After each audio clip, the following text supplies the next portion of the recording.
अब्दुल कलाम, जिसका सबसे बड़ा उदाहरण है, जिसे मानवता का सबसे बड़ा रक्षक माना जाता है, उसने जो जिहाद बैठ के राष्ट्रपति कुर्सी में बैठ के किया वो देशर प्राक्तन राष्ट्रपति ओरफे समग्र विश्व ख्यात missile man APJ Abdul Kalam হৈছে এগৰাকী জেহাদী। তেখেতে ৰাষ্ট্ৰপতিৰ চকীত বহি ইছলামিক জেহাদ চলাই গৈছিল আৰু এই মন্তব্য কৰিছে এগৰাকী হিন্দু ধৰ্মগুৰুয়ে। হিন্দু ধৰ্মগুৰুয়ে যেনেকৈ মন্তব্য কৰিছে তাৰ পাছত নিশ্চিতভাৱে সকলো উগ্ৰ হিন্দুত্ববাদী লোকৰ কাৰণে এয়া হৈছে এক ৰসগোল্লা, কাৰণ তেখেতৰ মতে হৈছে এক গুৰুত্বপূৰ্ণ খবৰ আৰু মই জহিৰুল ইছলাম। দেশৰ ৰাষ্ট্ৰপতি প্ৰাক্তন বিজ্ঞানী তথা ৰাষ্ট্ৰপতি APJ আব্দুল কালাম হৈছে এগৰাকী জেহাদী। তেখেতে ৰাষ্ট্ৰপতিৰ চকীখনত বহি জেহাদ চলাই গৈছিল, ইছলামিক জেহাদ চলাই গৈছিল। দেশৰ প্ৰাক্তন ৰাষ্ট্ৰপতি তথা সমগ্ৰ বিশ্বত মিছাইলমেন খ্যাত বিশ্ববিখ্যাত বিজ্ঞানী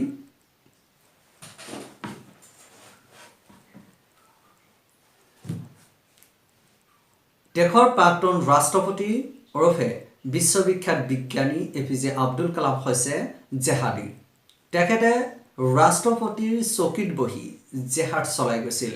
ইছলামিক জেহাদী হিচাপে আখ্যায়িত কৰা হৈছে তেখেতক। ইছলামিক জেহাদ চলাই গৈছিল ৰাষ্ট্ৰপতিৰ চকীখনত বহি, আৰু এই মন্তব্য কৰিছে এগৰাকী হিন্দু ধৰ্মগুৰুয়ে।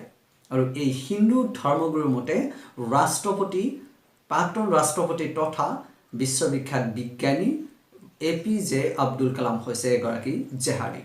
এনেকুৱা মন্তব্য দিয়াৰ পাছতো দেশৰ প্ৰধানমন্ত্ৰী নৰেন্দ্ৰ মোদী, দেশৰ গৃহমন্ত্ৰী অমিত শ্বাহ, আনকি যিসকলে দেশ শাসন কৰি আছে তেওঁলোকৰ কিন্তু কোনো ধৰণৰ প্ৰতিক্ৰিয়া দেখা নাযায়, আৰু তেওঁলোকে কোনো ধৰণৰ প্ৰতিক্ৰিয়া ব্যক্ত নকৰে, তেওঁলোকে কোনো ধৰণৰ ব্যৱস্থাও হাতত নলয়।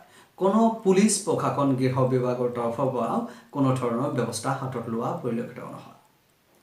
আমি যদি প্ৰশ্ন উত্থাপন কৰোঁ, এইসকল ব্যক্তি এতিয়াও কিয় জেলৰ বাহিৰত, তেতিয়াহ'লে উত্তৰ যদি কোনোবাই দিয়ে যে এইসকল ব্যক্তিৰ লগত সংযোগ হৈ আছে দেশৰ প্ৰধানমন্ত্ৰী নৰেন্দ্ৰ মোদী, দেশৰ গৃহমন্ত্ৰী অমিত শ্বাহ, প্ৰধানমন্ত্ৰী নৰেন্দ্ৰ মোদী, তেওঁলোকেই এইসকল লোক এৰি দিছে। আৰু এনেকৈ মন্তব্য কৰাৰ কাৰণে দেশৰ এগৰাকী প্ৰাক্তন ৰাষ্ট্ৰপতিক কোনোবা ব্যক্তিয়ে যদি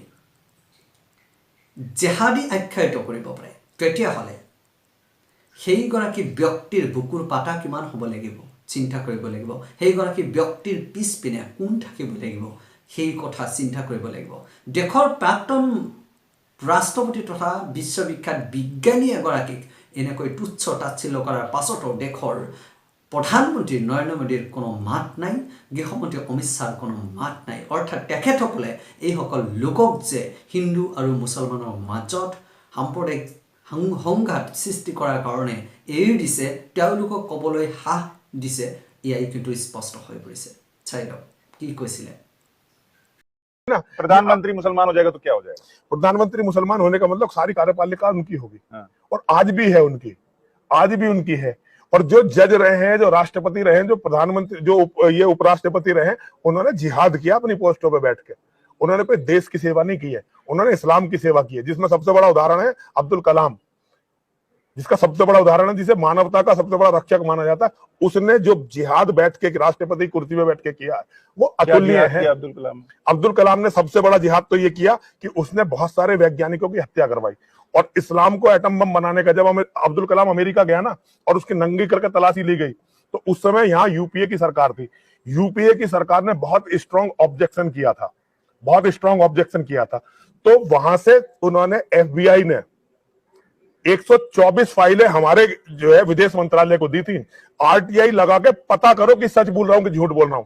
और उन्होंने बताया था कि जिसे तुम अपना जो है यहाँ इतना बड़ा वो मानते हो, हम इसे father of Islamic atom bomb मानते हैं, अब्दुल कलाम को।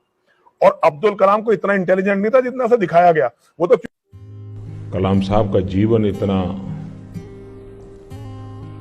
व्यापक, विशाल और गहरा रहा है कि उनको याद करने का गर्व होता है। उनको किसी ने पूछा था एक बार कि आप क्या चाहेंगे, लोग आपको कैसे याद रखें? तो डॉक्टर अब्दुल कलाम जी ने कहा कि लोग मुझे अगर याद रखना है तो टीचर के रूप में याद रखें। राष्ट्रपति पद से मुक्त होने के दूसरे ही दिन वे चेन्नई चले गए और चेन्नई में जाकर के क्लासरूम में बच्चों को पढ़ाना शुरू कर दिया। और जीवन के अंतकाल में भी विद्यार्थियों के साथ अपने विचारों का विमर्श करते करते ही उन्होंने अपना देह छोड़ दिया। जीवन पर्यंत एक विकसित भारत के सपने को साकार करने के लिए जुटे रहे। 125 करोड़ देशवासियों को इस लक्ष्य की प्राप्ति के लिए हमेशा वो प्रेरित करते रहे। ये प्रेरणा हमें 2022 तक न्यू इंडिया के सपने को साकार करने में बहुत मदद करेगी। देश की स्वतंत्रता के लिए अपनी जिंदगी खपा देने वाले हमारे सपूतों ने जो सपने देखे थे उन्हें पूरा करने के लिए हमारा हर प्रयास डॉक्टर कलाम को भी एक उत्तम श्रद्धांजलि बन के रहेगा।